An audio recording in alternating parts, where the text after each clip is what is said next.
एक लड़का जो इंग्लिश बोल ही नहीं पाता था, लेकिन उसने ऐसा क्या किया कि उसने बना दिया इंडिया का सबसे बड़ा डिजिटल पेमेंट्स एम्पायर।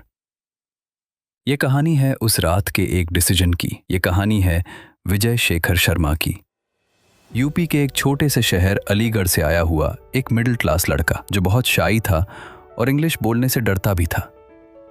कॉलेज में लोग मजाक उड़ाते थे और वो खुद को प्रूव करने के लिए स्ट्रगल कर रहा था, लेकिन उसके दिमाग में एक ही चीज थी, टेक्नोलॉजी से कुछ बड़ा करना है।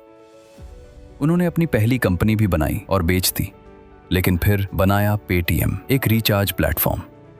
लेकिन एक प्रॉब्लम थी, इंडिया उस वक्त कैश पे चल रहा था। लोग ऑनलाइन पेमेंट पे ट्रस्ट करना तो दूर, ऐसे किसी प्लेटफॉर्म को इमेजिन भी करते थे।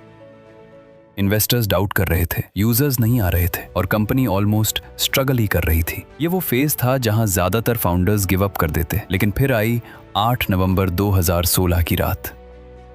गवर्नमेंट ने अनाउंस किया, We have decided 500 rupee and 1000 rupee currency note will no longer be legal tender from midnight. पूरा देश शॉक में था और उसी वक्त विजय शेखर शर्मा ने एक डिसीजन लिया, ऑल इन।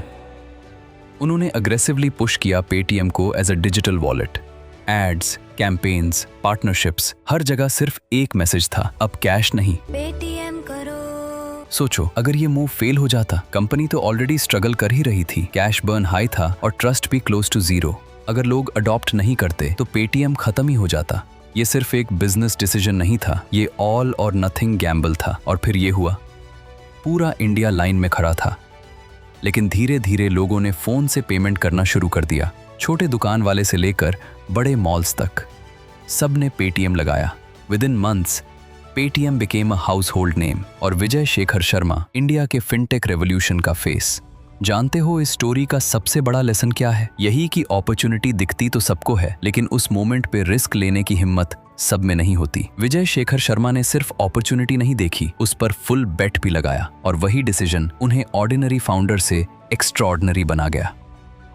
वीडियो कैसा लगा मुझे कमेंट में बताओ। कोई सवाल या डिस्कशन भी कमेंट सेक्शन में कर सकते हो। Like, share and subscribe if you think I deserve. See you next time.